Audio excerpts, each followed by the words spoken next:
You know, my mother used to say, a long time ago, whenever there would be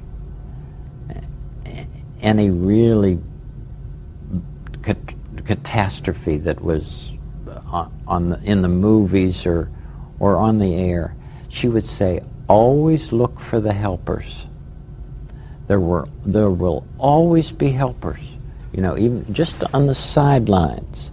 That's why I think that if news programs could make a conscious effort of showing rescue teams, of showing medical people, anybody who is coming into a place where there's a tragedy, to be sure that they include that. Because if you look for the helpers, you'll know that there's hope. Before we jump into the episode, friends, I want you to honestly consider the emotional bandwidth you have for these discussions. Everyone grieves tragedy and loss differently, and this situation is no exception to that rule. This episode is designed to be a celebration of the queer community's resilience, strength, and solidarity in the face of tragedy. In the first segment, we're going to hear about some of those stories in the context of Orlando. In the second segment, we're going to be discussing positive news relating to the queer and trans community that has nothing at all to do with Orlando. If you'd rather not engage with the topic of Orlando right now, you can skip ahead to about 35 minutes into the show. Those in the front can hear me okay? If you can hear me, I want you to repeat after me so people in the back don't miss it. Can you do that? It's 2016. And we're still asking our society to stop tolerating violence against us.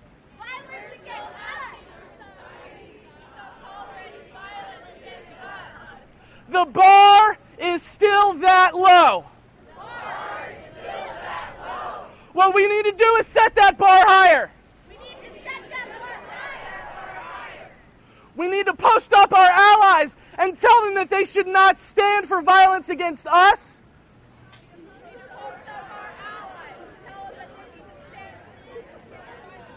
I'll try to make my sentences shorter.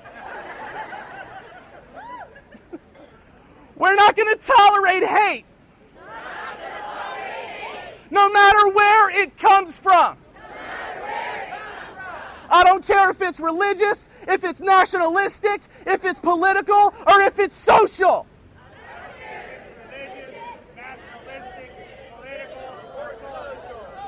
We're done tolerating it. We're not going to be silent anymore. To those in our community who are hurting, there is love and there is support available to you here. Never, ever forget that. You are precious. Whatever you need to do to take care of yourself is what we will support you in doing. I'm committing to love. I'm committing to stand up against hate. I will show up. And I will not be silent. Thank you.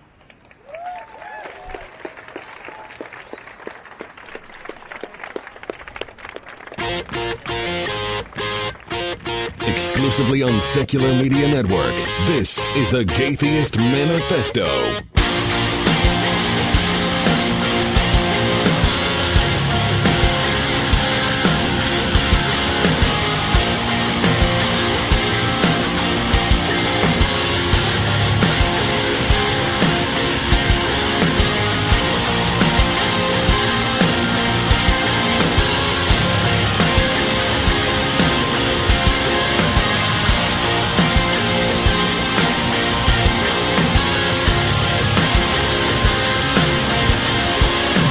Welcome to the Gaytheist Manifesto, your source for news, commentary, discussion, and debate at the intersection of the atheist movement and the LGBT rights movement.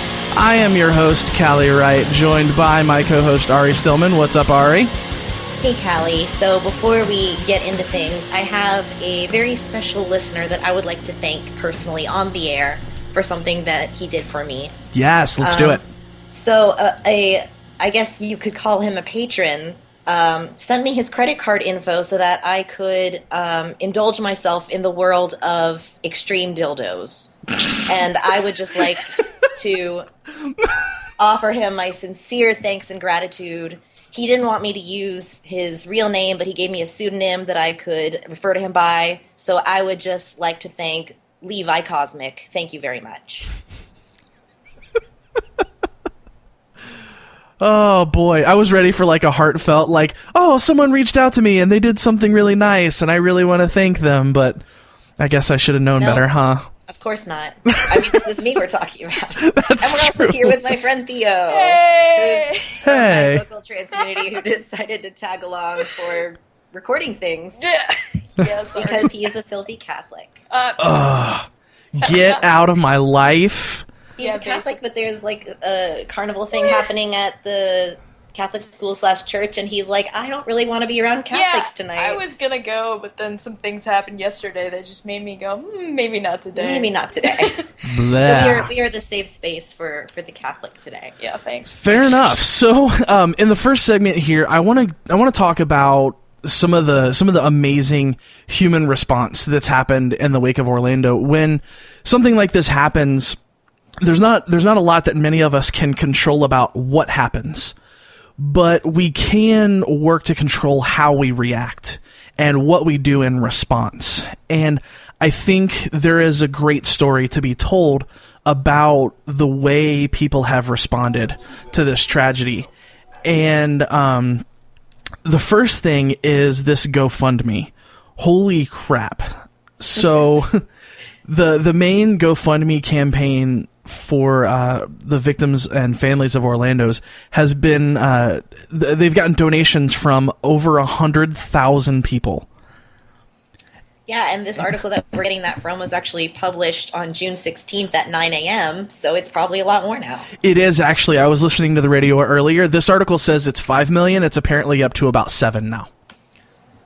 And what's really great about this is it's obviously amazing that people are, individually giving, whatever they're comfortable with giving, but there have also been some major corporations who have donated money. Cricket Wireless, $25,000.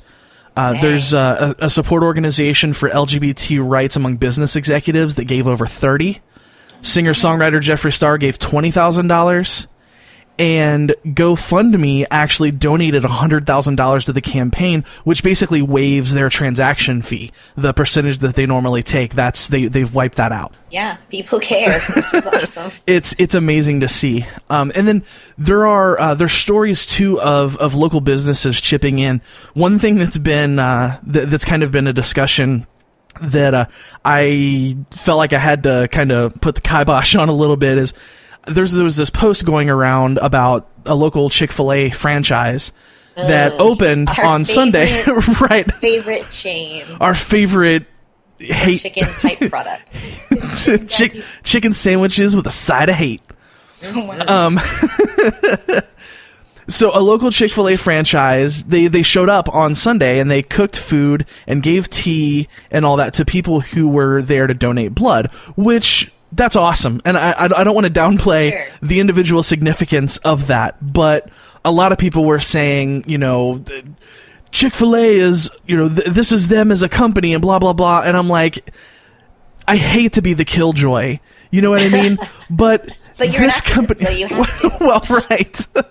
This company has given No matter what you do, millions. you're still doing it wrong. Right. This company has given millions of dollars to hate groups, literally hate groups. This isn't just someone who said, "Oh, I disagree with the gay," which would be silly, but it wouldn't be enough for me to boycott them. I wouldn't care so much if the CEO doesn't like me. Who cares? But when you're giving money to hate groups, you don't get a pass for that. And there were some other good ones too. Ace Hardware, a bunch of people from Ace Hardware showed up and was handing out water to police officers and the media. Pizza Hut gave away food to blood donors. Local restaurants donated money. I want to talk about JetBlue at the end of the segment because, oh my God, there were family physicians in Orlando that offered free medical care to survivors who didn't have health insurance. There's an organization called United Health that offered free mental health counseling.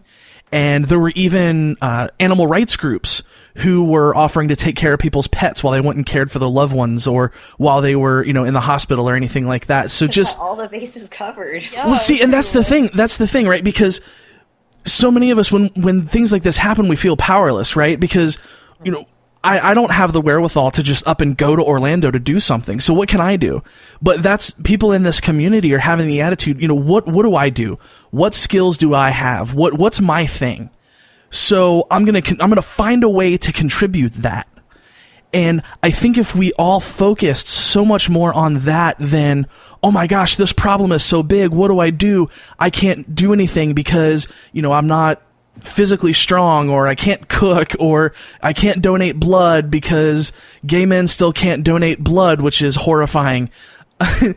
What can we do? People are saying, okay, here's this little thing that I can contribute, and I'm going to do this just to make people's lives even if it's just a little bit easier, taking care of your pets. I think that's amazing because people are asking how they can help and then doing it. Another amazing thing that I read that somebody had posted on Facebook, and it was one of these posts that an individual had made and was just kind of going viral, was a gay man. He had posted, he was on the bus, and a little boy looked at him and asked, "Do you like boys or girls?" And then the kid's mom starts to apologize profusely. "I'm so embarrassed, blah, blah, blah," that thing that parents tend to do when their kids do embarrassing things. And the guy responded, "I like everyone, but I hope to someday fall in love with a man. Why?" And the little boy looks up at him and says, "I'm sorry you had to see that bad thing. Can I give you a hug?" So precious. Right?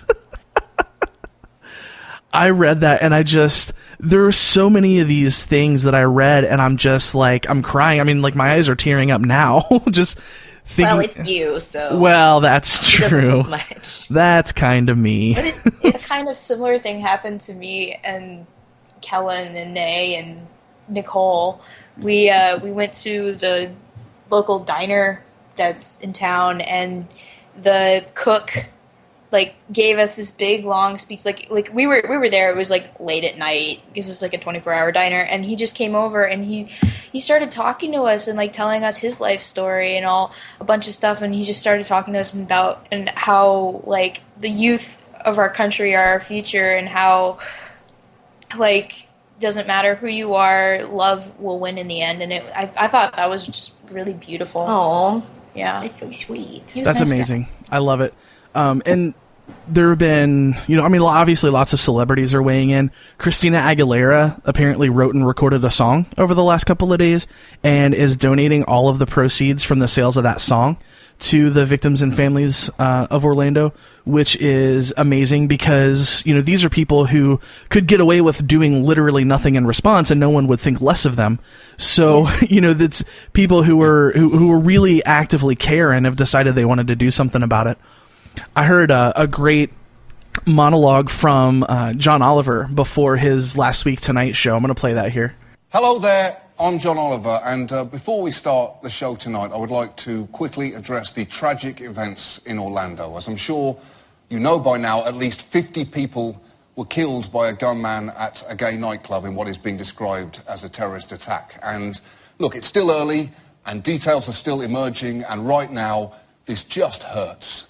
And the worst thing is, this pain is so familiar. In Paris, last November, terrorists seemed to target places symbolizing everything that is wonderful about France: culture, music, restaurants. And in Orlando, early this morning, the gunman attacked a Latin night at a gay club in the theme park capital of the world. And for the record, I will happily embrace a Latin night at a gay club at the theme park capital of the world as the ultimate symbol of what is truly wonderful about America. And it's hard to even know what to do in the wake of an event like this. We do have a comedy show for you. We'll begin it in a minute with what will seem like jarringly inappropriate, jangly music. and I'm sure there will be much more to say about Orlando going forward. But for right now, on a day when some dipshit terrorist wants us to focus on one man's act of brutality and hatred, it might be worth seeing this video, which was posted to Twitter today. It shows hundreds and hundreds of people this morning lining up around the block in Florida waiting to donate blood. And it kind of reminds you that that terrorist dipshit is vastly outnumbered. And now, please enjoy our stupid show. John Oliver, ladies and gentlemen, and Wow, non-binary that identified was the folks. first time that I had heard that. I've seen people talking about it and talking about how it was really powerful, but that was the first time I had heard it, and I definitely agree. He was just like, I do a comedy show. I'm here to entertain you, but this is not freaking funny. It's so jarring too, because you have people like John Oliver and people who are comedians, and I mean, these people make jokes and try to find the humor in everything. And when someone turns that off and is like, you know what, I'm going to get serious for a minute because there's nothing that's funny about this. Yeah. And it's always the really, really smart people like John Oliver, or like, it was always Jon incredible. Stewart did that a few times, I remember. That was exactly what I was about to say. Yeah. Jon Stewart, watching him get down to business and get serious, it was a beautiful thing. I mean, I remember watching a show where he was talking about somebody. It didn't have anything to do with any of these issues, but I mean, he just looked at this guy in the eye and he was like, "It's not a fucking game." And I was like, damn, Jon Stewart. All right. It's just such a contrast when you have somebody who's like so like lighthearted all the time, and then they just get serious, and it's like, oh. Well, yeah, and it's again, I mean, these people make jokes about the most awful stuff out there. And then when you've even hit their line where they're not, okay, I'm not going to make something funny about this. We're just going to be real for a second. It's an incredible thing to see. Another great video that I saw was The Liberal Redneck. Have you guys heard this? Oh, I love him. I haven't seen the video, but I've it's seen another thing I've that seen I other slacked off videos on. by him, and he's pretty cool. Okay, so Trey Crowder is amazing. First of all, the videos that he's made about trans bathroom issues, and I mean, even just regular religious stuff, they're fantastic. And he's, by all accounts, a really, really good guy. I heard him interviewed on The Thinking Atheist. I tried to get him on this show, and he didn't even respond to my message. But that's okay. For us. Yeah, it's legit. I mean, I get it. But I'm going to play his response here because it's pretty powerful too. Hey y'all, Trey Crowder, New York Daily News. It's kind of hard to find the words to talk about what happened in Orlando. That's what we're all struggling to do right now, but it seems like our friends on the far right have got their narrative pretty well defined. It focuses entirely on this being an act of radical Islamic terrorism. They say us on the left, we're just burying our heads in the sand. We're too politically correct. Hell, we're afraid to even say the words radical Islam. Well, let me go ahead and clear that up right now. I ain't afraid to say a goddamn thing. To hell with radical Islam. Okay? Killing somebody in the name of your Lord is a surefire way to put you and your Lord on my shit list, buddy. It ain't that. It's that there's a whole lot we still don't know or understand about what exactly happened with this guy in Florida. What's really more likely? That this guy was some domestic sleeper cell super terrorist with Claire Danes breathing down his back, right? Or he was another deeply disturbed motherfucker with a gun. Which one of those two have we seen more of in this country in recent years? I'm just saying. And the fact that this one happened to be Muslim doesn't necessarily change my mind. And then you say, well, but ISIS claimed responsibility. ISIS would claim responsibility for a fucking hurricane if you gave it a Muslim name. It suits their agenda to do so. That don't prove shit to me either. And oh, by the way, he might have been gay too. So surely we can admit that there were some seriously complex and disturbing motivations going on with this guy. Let's say this guy was a radical Islamist. Then what? He wasn't a Syrian refugee. This guy was a natural-born U.S. citizen. So what are you proposing? That we round up all the millions of peaceful, tax-paying Muslim Americans and just ship them out of the only home they've ever known? Or what? Put them in camps or something? Because that always works out so well. Because of this guy? Well, I'm glad that me and my good old boy buddies don't have to be punished for the actions of the shittiest rednecks in this country. They'd have to build a meth prison on the goddamn moon. I just don't understand where they're going with this narrative, but I know where they're not going. The most important facet of all this, to me, because whether Orlando was or was not a radical Islamic terrorist attack, it was first and foremost a heinous and deliberate hate crime. A hate crime committed against a group of people that American evangelicals have been persecuting mercilessly for as long as we can remember. But as long as we're talking about Muslims this and guns that fact gets swept by the wayside, and that can't happen. Because look, saying that gay people shouldn't be allowed to get married or be parents is not the same as murdering them, okay? Clearly. But this is where that road leads. This is what happens when zealous hate masquerading as faith is allowed to go unchecked. This is where you end up. Do you really think, let's assume that guy was gay for a second. Do you really think he would have cultivated the deep-seated self-hatred he obviously had, if not for the stigma attached to what he is by both his religion and his country? It matters, and it's not okay. So Christians, do what you should have done years ago.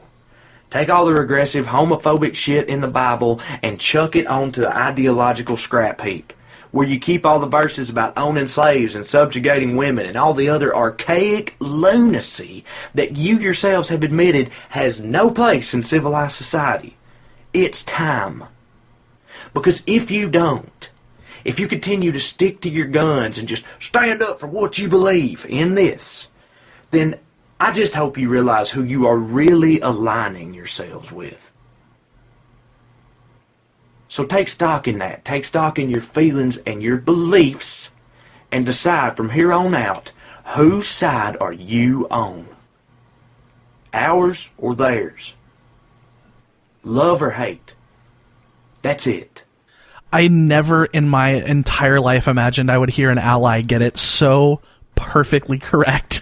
Oh, God, yes. I was like, just.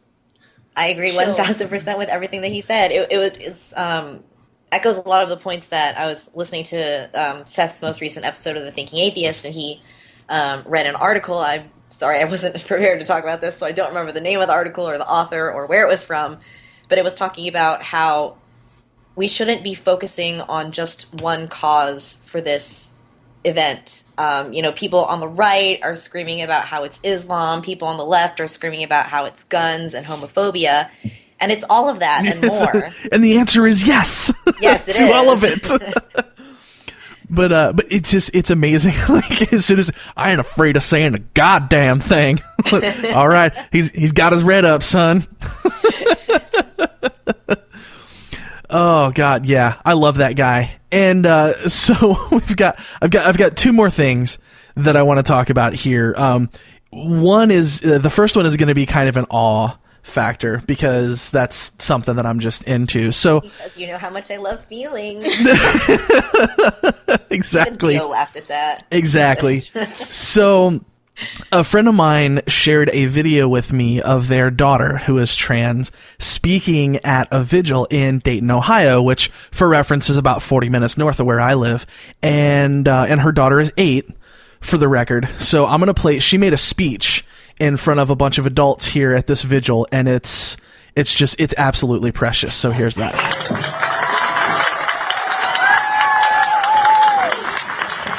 Go, Nikki! My name is Nikki.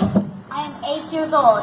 I am a transgender girl. I feel really sad and angry about the shooting.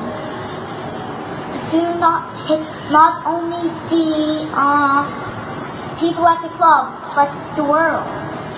I wish there could just be peace and love for everyone. We should all work for a world of peace. When I grow up, I want to be safe. I hope you all will help me, even if you're sad. I love you all. That's my girl! That's my girl!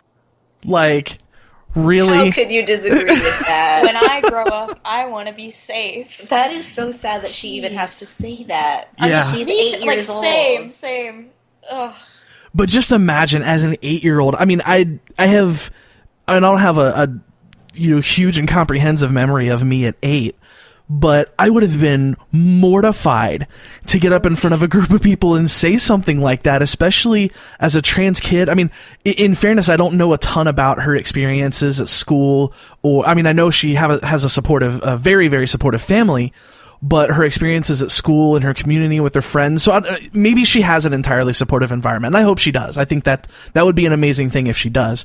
But the kind of courage that it takes for a little kid to get up in front of a bunch of adults and say something like that, it's inspiring to me. Like, seeing kids do things like that, it's absolutely incredible. And it's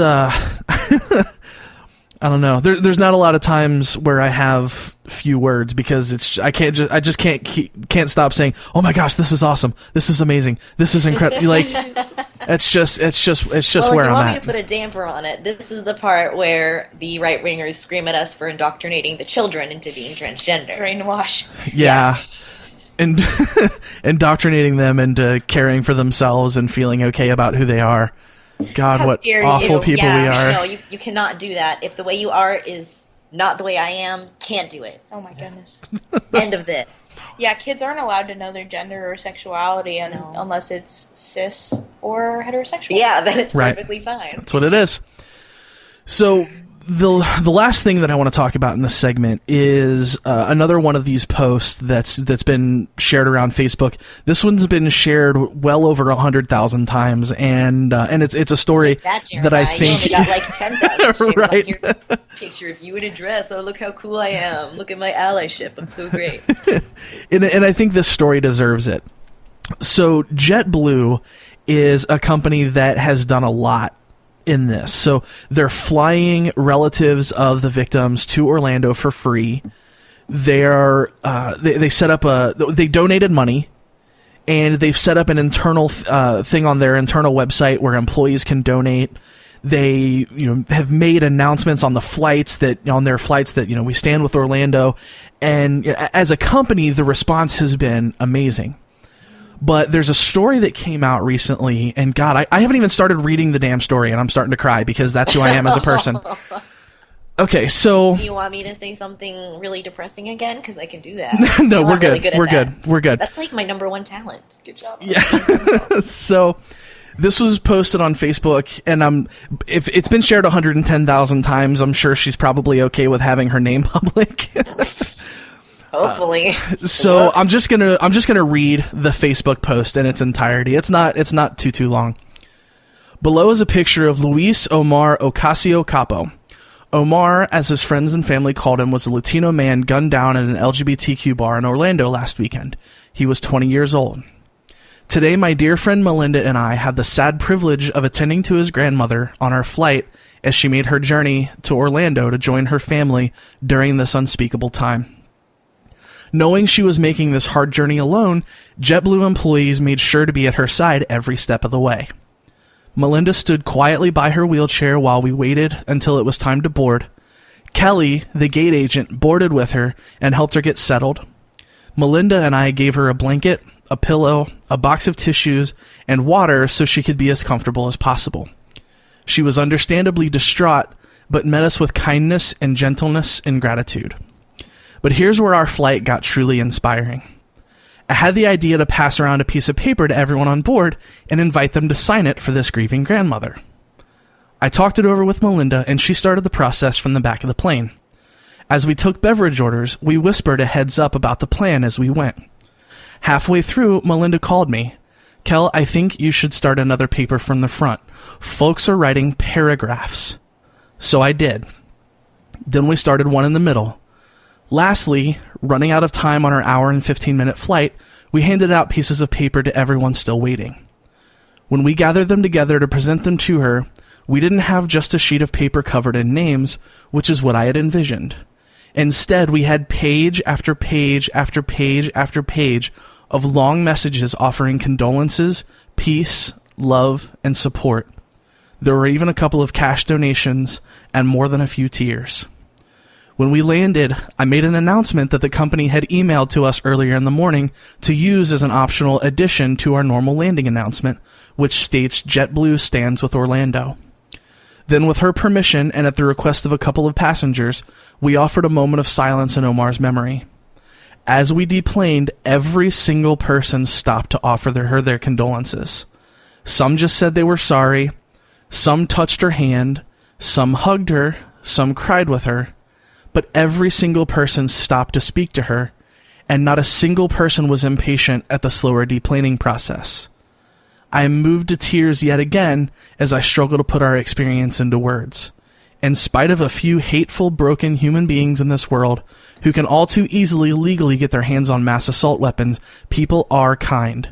People do care. And through our customers' humanity today, and through the generosity of this wonderful company I am so grateful to work for, I'm hopeful that someday soon we can rally together to make this world a safer place for all. I will never forget today. Wow. That's about all he can say to that. It's just wow. I think the stories here are stories of human kindness, is what it really comes down to. Because, again, there are a lot of ways in which we don't have control over the things that happen. We can work to make our society safer. We can pass the right laws. We can educate people. We can advocate. We can speak out. But we're never going to eliminate things like this completely. So we always need to be prepared for how we're going to react when things like this happen. And I think the story here, and the story in so many of these experiences, is the story of human kindness. Just be kind. Whatever that means, whatever your capacity is, whatever skills you have, be kind. If you give good hugs like me, hug people. If you have a blog, write a blog post. If you can get to where things are really bad, you can go to that location, you can give people water, you can feed people, you can offer support, offer a shoulder to cry on. These are the things that really make the difference. And this is what, in the top of the episode, the audio was from an interview with Mr. Rogers, and he's talking about when bad things happen, how do you talk to kids? What do you tell to people about why these things happen and how we're supposed to react and how we're supposed to feel? And that phrase, look for the helpers, it resonates with me every single time there's a tragedy like this. Look for the helpers, because they're there. The news may not be the news may not be reporting on them as much as they're talking about the shooter's motivations or the shooter's ethnic background or their religion. And I don't want to say those things aren't important, because those things are important. But we desperately, desperately need to hear about the people who are helping too. Yeah, absolutely. And, if you're someone who wants to help and you aren't able to give money or go to Orlando, or you don't have contact with any of the families or anything, I think the best thing that you can do is just talk about it and make sure that everyone around you knows where you stand, because if you do that, you're going to hopefully make things a little bit safer for the people around you, even if, it's not people that you personally know. If you foster an environment of love and kindness and, acceptance and humanism, then I think people will catch on to that, and you'll make the world just a little bit better for everyone around you. Aw, no more feelings. Okay, we're done here. Bye. The end. So that was the last story that I wanted to talk about, but there is one more thing that I wanted to read. I have a friend named Pinky who is a person who should be a professional writer if her skill is the judge. Obviously, whatever, if she doesn't want to personally, I respect that, but I really truly believe that she has the skill, and she should be blogging, and she should be writing, because she's amazing and she always has the right words. Guest post coming on Patreon. And maybe we'll see. So what she wrote is more of a reaction than a call to action or anything like that, but just a reaction. And I'm going to read this, and then we're going to go to break, and then we're going to come back, and we're going to talk about some good news without the context of Orlando. Yay, good news. A few months ago, I got on stage and told a story to a room of about 30 people about the best day of my life. The day I was referring to in the story was the day that my husband and I took my son to Disney a few years ago. In that story, I talked of how we had planned so many things for this trip and had so many hopes for how the day would turn out. Instead of getting the day we expected, a massive storm rolled in, and the Magic Kingdom was covered in dark clouds and quickly filling with runoffs from an unforgiving downpour. We began to run, but realizing the opportunity of the moment, instead began dancing in the rain and splashing each other in the puddles. Strangers watched us weather the storm through foggy windows from the comfort of their safe spaces. They didn't seem to understand the beauty of the storm we were in. Behind the windows, they couldn't feel the warmth of the raindrops or see the pigments of colors that were forming in the sky behind the castle. Sometimes you have to be right inside the mess to find the beauty in it. Sometimes the ugly parts are where the good things happen. The same city that I fondly remember as giving me my best day ever is now also the city that has given many others their worst. Heartbreak does not effectively describe my emotions when I think about the events that have unfolded in this magical place. I can't stop seeing the dark clouds. I can't stop wanting to run from the ugliness of the storm. I can't stop wanting to go inside and just watch safely through a window pane, but that would mean I would miss the good stuff. And even in all of this mess, there are so many pigments of color waiting to be seen beyond the clouds.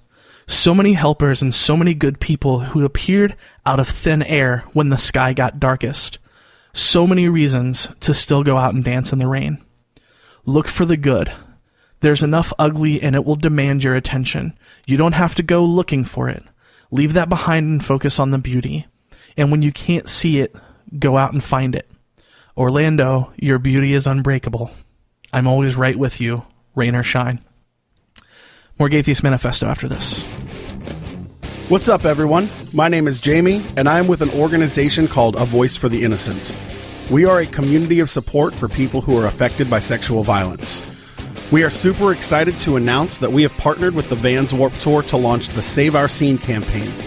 It's an initiative to reduce sex crimes in the music industry, and we've been working tirelessly to make sure it's as powerful as it can be. We've written an in-depth training for the bands on the tour to help them better understand the scope of the problem and learn how they can be part of the solution. We've done hours upon hours of research to compile every last resource we can find for people who have experienced sexual violence.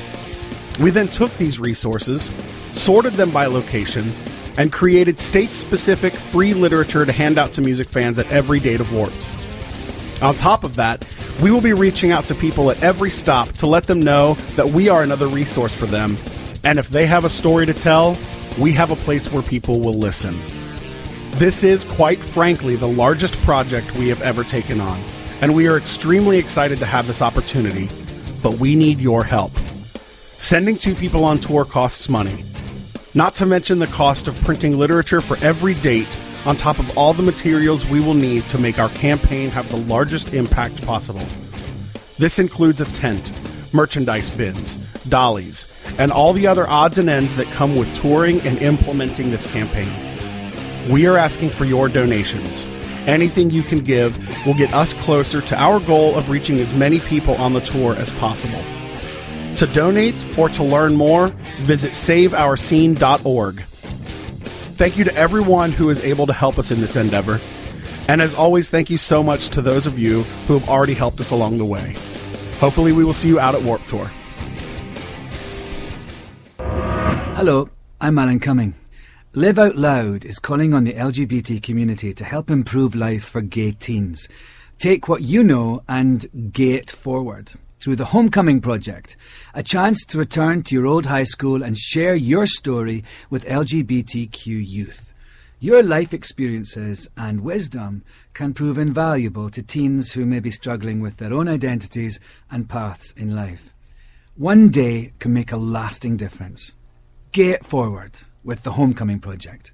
Find us at liveoutloud.info to learn how you can get involved today.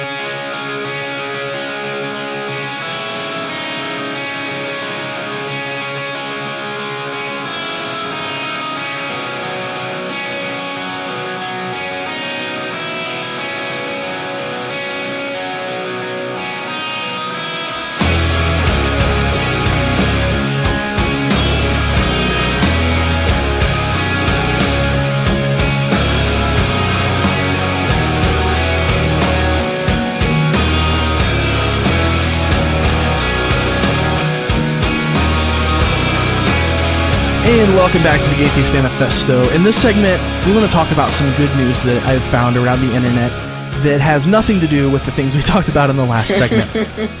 So, just because people need a little pick-me-up, and we like to do these every so often, even though usually we're just sad and crying all the time. Right. Well, in this episode actually was a listener request. This was unplanned. Yes. A listener named Victoria posted on the Atheist Manifesto Facebook page and said, "Can I request a good news episode?" And I thought, yeah, that's a great idea. and I had thought about doing it, but we have episodes planned coming up that I don't want to push the guests off. I don't want to reschedule. So I thought, like, well, we're just going to have to do some extra episodes.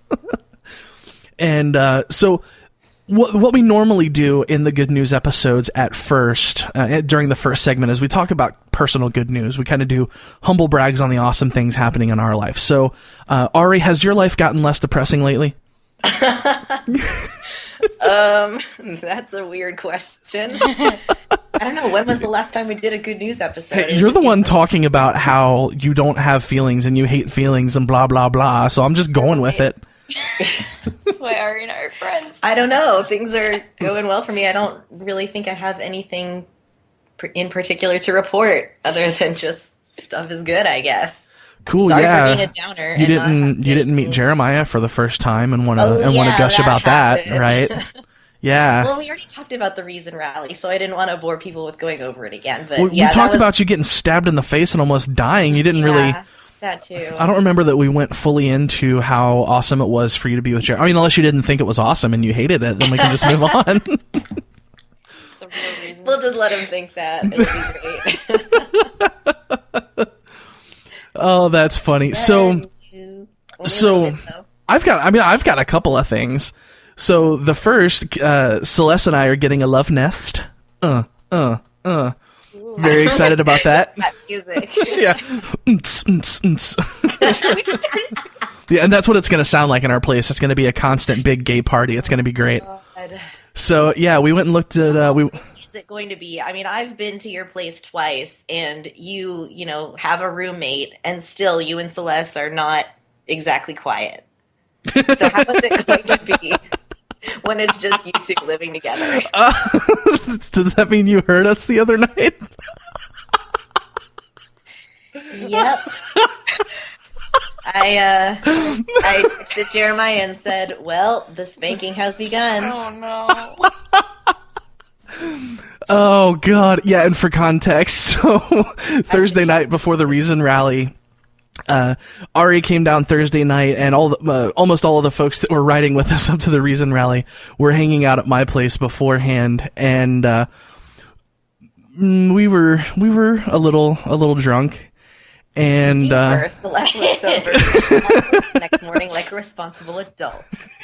So Celeste kind of grabbed my hand and just pulled me into the bedroom, and I was like, okay, well, I guess it's time for this. And I went to the bathroom and I came back out and they were just gone. Oh, that's funny. So that happened. Yeah, that's great. I'm okay with it. So the other thing is I've kind of made a decision lately that based on a couple of things. So I've talked on the show before about how, the money that we get through Patreon goes 100% back into traveling and equipment and that kind of thing. And that's been true up to this point. Every penny that I've gotten has either gone into equipment or, gone for, hotel room or gas and that kind of stuff to get to conventions and do activism and that kind of stuff. And I have decided really that I want to really go after the idea of becoming a full-time activist. As if you hadn't already been trying to do that for like the last year. I don't understand how this is news. Well, here's the thing. Before, my attitude kind of was, if it happens, that's awesome, but that's not necessarily going to be something that I'm like really like pushing at and like really like I have actual goals set now for myself. And before it was I think on the show one time I said something about I don't make a lot of money from the show and I don't care if I ever do. And at that time, that was a statement that was true. But now you're real money hungry, But- and you need more Patreon dollars. Damn it! Well, and here's the Fork thing. them over, people. And here's the thing. I'm gonna just go ahead and talk about what inspired that. So there was another podcaster. I'm not going to name this person or their show because I don't want to give them downloads, but they basically went on this diatribe about, and I wasn't the primary target, but I was named, about how so many people in the secular movement, and especially podcasters, are all about the money and all about the fame, and we're just business people, and we're not real humanists, and so on and so forth. And I just thought to myself, Being a little whiny baby, pretty much. pretty much, that's what it is, honestly. This guy and I had a personal falling out a long time ago, and I hadn't said really a word about the guy since, because I just don't care. Our falling out was personal, and that's fine. I had no interest in telling anyone else how to feel about him, talking crap, anything like that, but I wasn't afforded the same courtesy. So, and that really got me thinking, I pay my bills right now doing a job that doesn't contribute a social good. I don't hate my job. I like the people that I work with. I get paid decently well for what I do, but what I do is not contributing a net social good to the world.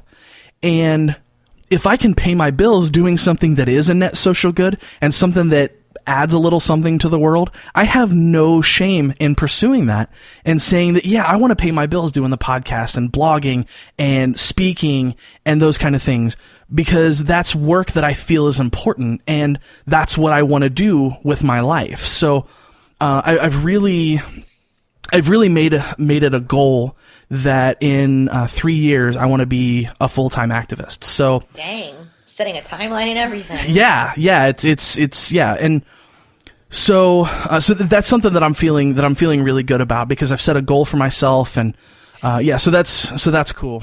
And then there are two other things. One, I'm starting a medical weight loss program next week, which will eventually lead to me getting weight loss surgery. Super excited about that.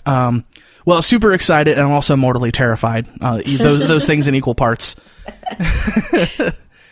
And then the other thing is actually an event that I'm going to be speaking at that I'm really, really excited about. So, for those who don't know, the Creation Museum is building their Ark encounter, where they're rebuilding Noah's Ark. And if you don't know this, please get out of the atheist movement. You are totally ignorant. Yes.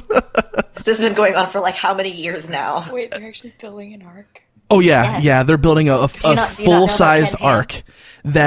Ark. They're calling it the Ark Encounter, where you can go and you can tour Noah's You can Ark. encounter the Ark. Yeah, which is it's ridiculous. So the Tri-State Freethinkers, which is a Cincinnati atheist group that I am really, really proud to be associated with. They're really, really good people. They're the ones who are responsible for getting me on conservative talk radio in Cincinnati, which is fantastic. So they're organizing a protest of the opening of the Ark Park. Well, that's a fun phrase to say. Also known as the Rape and Genocide Park, according to that billboard. Exactly.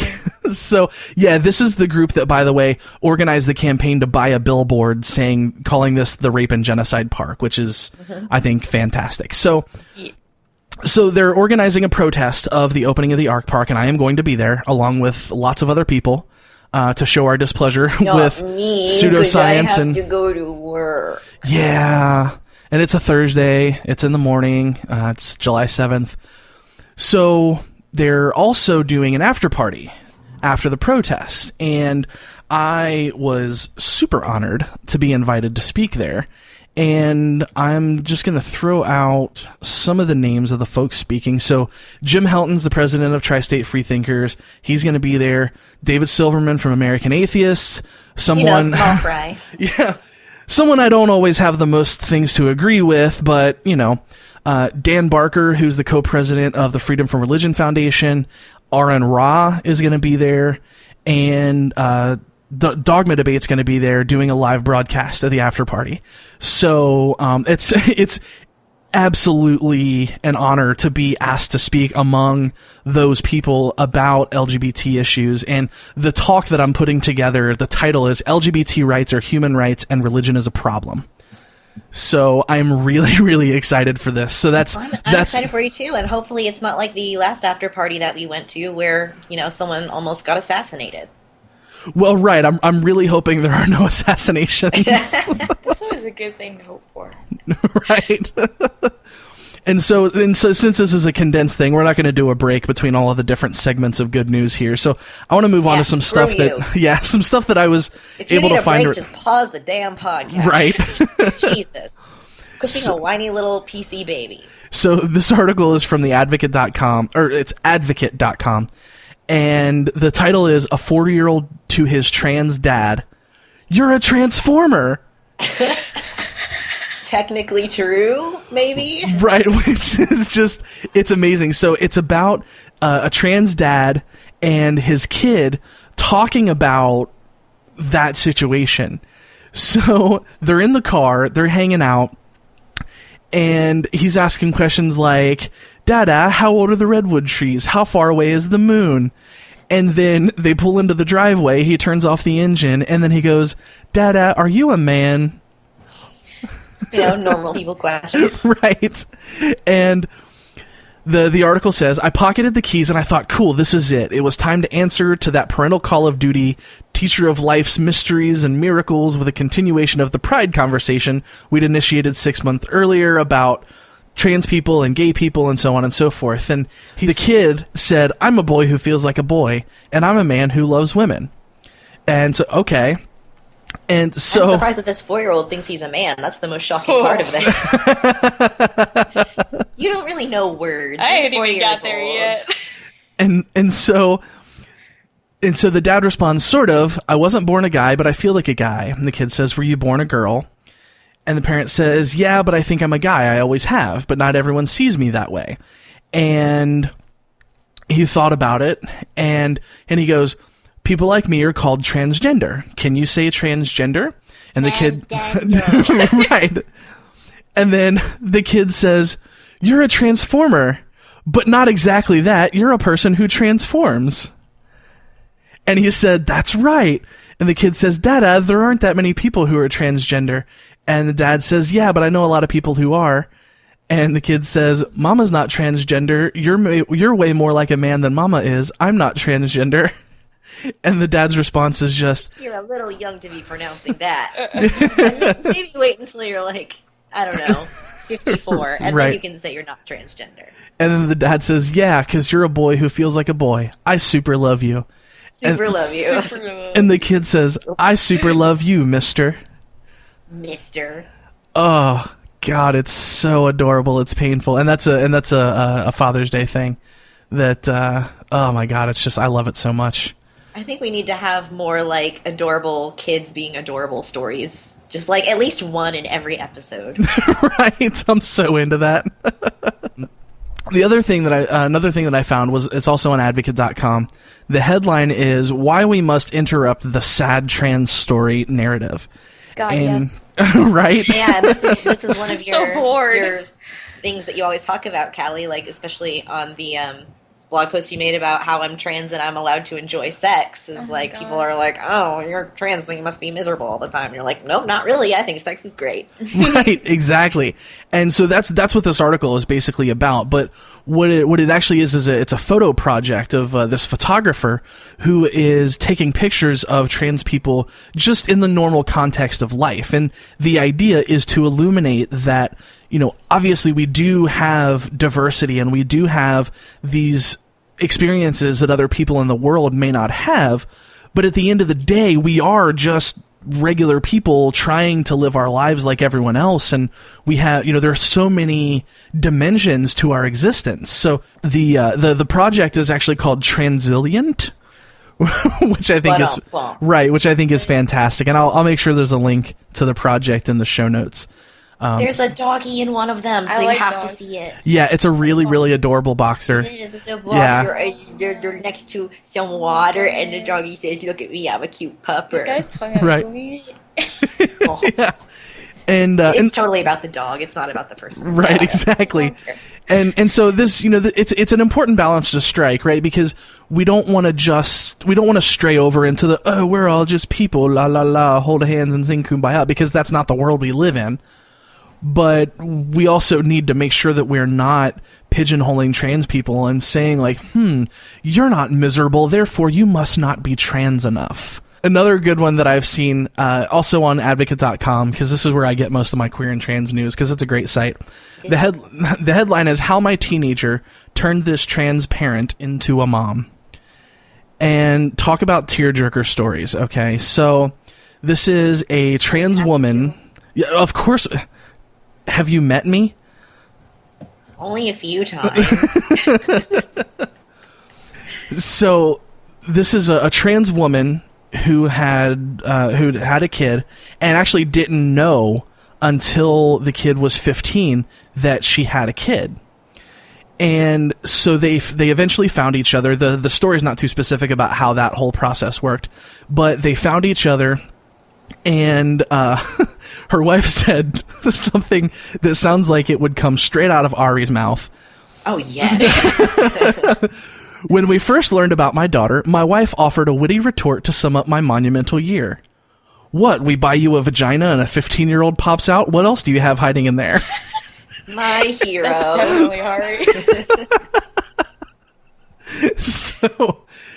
So she goes through the story of, they talked on Facebook for a couple of weeks and then eventually met up, and, they hit it off, and they were sharing everything they liked and disliked, and they were finding out how similar they were and just telling the stories of their lives. And she describes this sense of just sort of peace and comfort that she saw come over her daughter. And I can imagine what she's going through in a certain way, because even though my experience meeting my dad didn't necessarily turn out for the best, it definitely did help me put some pieces together and make me feel a little bit more complete. So I can imagine, as, a daughter meeting her trans mom for the first time, I can kind of imagine what that's like. And so 3 weeks later, her daughter comes out to her as bisexual. And her trans mom was the first adult she'd ever shared that with. And so shortly after that, she started calling her mum and mummy. And because apparently they're British. Right, which would make sense. And then they don't necessarily say why, but 7 months later, her daughter is actually living with the trans mom and her wife together. And there's a little more about motherhood and that kind of thing, and that's something that I can't necessarily completely empathize with, because I don't want, I'm not a person who really wants kids. But I can imagine for a person who wants that, to be able to access that facet of womanhood, of, for someone who wants it, it's got to be an amazing thing. The interchange that she gave to her daughter and that her daughter gave to her, I don't know. It's inspiring stuff. And like I've read through this story a bunch of times in prep for the episode, so it doesn't have quite the emotional impact.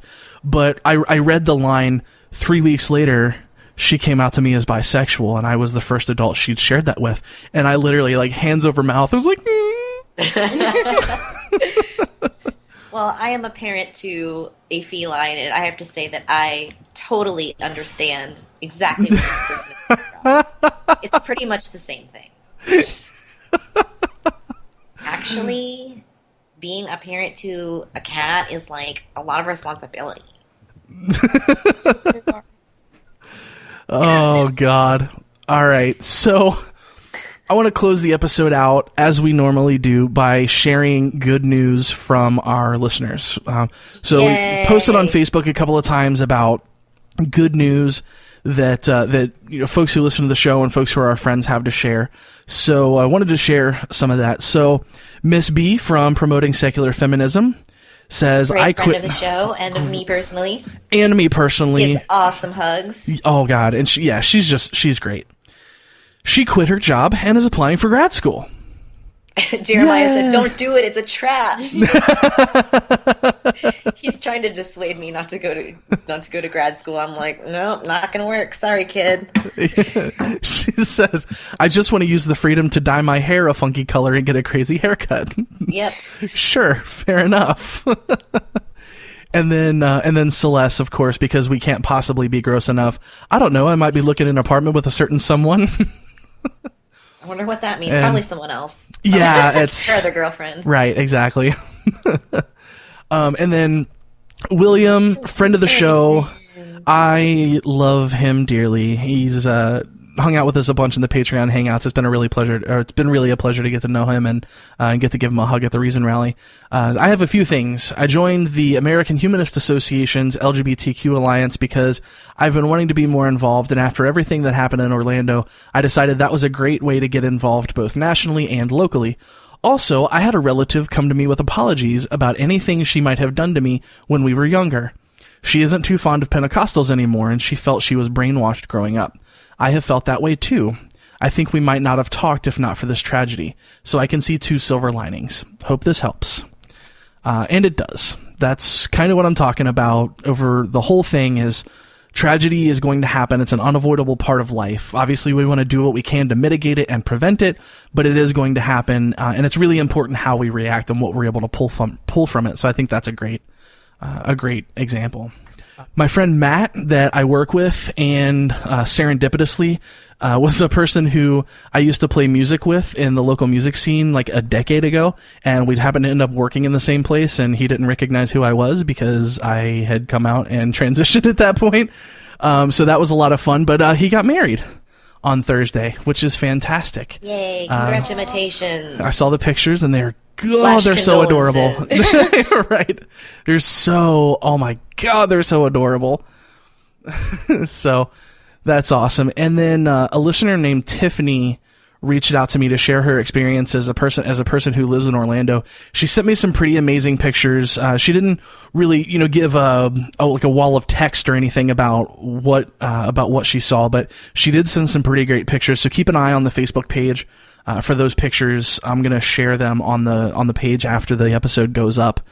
So you'll be able to see some of the pictures actually from the vigil that they held in Orlando. Or we could translate the pictures into binary, and we can just say 1011000111 and then Good idea. I think I like that idea better. Yeah. But I'm against binaries, so we can't do that. Right. Fair. Noelle George, who is the executive director of Foundation Beyond Belief, which is an incredible organization, and she is a good friend. I love her dearly. The Humanist Service Corps, which is Foundation Beyond Belief's version of the Peace Corps, is getting a fresh group of volunteers starting in July. I'm super excited about the new team, and FFRF, Freedom from Religion Foundation, is sponsoring one of the volunteers. And this is a cool organization. Real quick, basically what they do is they send someone to a remote area for a year to help people who are doing work locally to do good for people. So the last time they helped out a village of people who were being targeted because they were accused of being witches. They were helping to advocate for these people and protect these people, which is it's an amazing cause. Friend of the show, Zandy. Love her dearly. Are you going to let me read any of these or what? Is there a point for me being here? Are you just going to Fine, Ari. talk like you always do? Go ahead and read Zandy's then. Zandy, my best friend, said, my best I'm friend. turning 30 on Monday, and I have a uterus riding an eagle on my shirt. Which is amazing, and she posted a picture of it, and I think you should post that on the page, too, if Zandy says it's okay. Yes, I'm going to ask permission, but yeah. Zandy is, one of the most badassest people in the whole world. Yeah, and she's, yeah. Oh my God, it's wearing a little hat. Yeah. That's amazing. Oh my God, that's amazing. I need one of those. All right, next one, since we're on topic. Morgan, another one of our good friends, who's on No Religion Required, said, I managed to overcome my trifecta of ADHD, depression, and anxiety disorder by traveling overseas all by myself. I never gave up, even when things are frustrating. Huzzah for coping skills. She is currently in England studying law for a little while. She's in law school here in the States, but she's going over to Cambridge or Oxford or one of those places. I'm not sure, actually. I'm terrible at being a friend. And she made a pit stop in Iceland, which was pretty cool. So I hope you are having a wonderful time, Morgan, if you ever listen to this. If not, then screw you. Well, all right then. I feel like that just sums up the experience of being Ari's friend in one sentence. I'm learning that. I am absolutely learning that. That's good stuff. Mm-hmm. Colette said, after a business trip to San Francisco, I had an extra day to kill and I spent it on the coast watching the sea lions frolic and sunbathe. Oh, that's precious. The sky was blue, the temperature was right around 70, low humidity, and there was a light breeze blowing. I had an ice cream cone and a bottle of water, and everything about that moment was perfect. I love sea lions. That's great, because even if, I don't know the circumstances of her life or things, even if stuff isn't going well for her in general, she had that one moment of happiness and peace and perfection, and I'm really glad that that was able to happen, for sure. Yeah, we definitely all need those moments from time to time. I have definitely had a few, and Colette is an amazing person, and she definitely deserves it. Then Go ahead and read the last one, Ari. Is that Ang or Ange? Pretty sure it's Ange. Ange, okay. It's A-N-G. After being single for 6 years, I'm happy to report I'm officially in a relationship with a lovely lady, and there's a picture of them looking all sweet. And they are so totes adorable. That's disgustingly cute. Which apparently Ari doesn't like, but it's definitely my thing, so. I'm with Ari on this. Damn, okay. I see how it is. Well, I guess we're not friends anymore then. It's been about an hour that we've been friends and we're not anymore, so that's cool. Give me another chance. I can change. Well, the point of the show here is that we all deserve good things. We all deserve to know where the helpers are and who the helpers are, and I think that where we are capable, we should all do our best to be the helpers and to do what we can to show kindness and love to the people around us. And that doesn't have to mean that you book a plane ticket to Orlando and walk around handing water out or doing hard work that you may not have the capacity to do. It doesn't mean that you can't help and that you can't make a difference. You can make a difference by sending a Facebook message or a textbook message to a friend to see how they're doing. I can't... Textbook message? A text or a Facebook message. You're interrupting my heartfelt monologue, Ari, and I hate you. I can't even. I can't even deal with myself right now. I'm just going to shut up. It's really, really tough for me to express exactly what it's meant to me. The number of people who have reached out to me to just ask how I'm doing and see if I'm okay, and to let me know that I'm a person they could lean on. People who I don't have a ton of other reaction with, people who maybe listen to the show or we comment on each other's Facebook statuses and those kind of things. And it kind of goes back to a post that I posted on the blog about online friends can be your real friends, and you really can make human connections, and you can really care for people and love on people even through mediums like Facebook and Twitter and comment posts and that kind of thing. True. And I think it's really, really important that we do our best to do that. And you can make a difference, even if that's all you can do. If all you can do is reach out to someone and say, "Hey, how you doing?" You can talk to me if there's something going on. Yeah.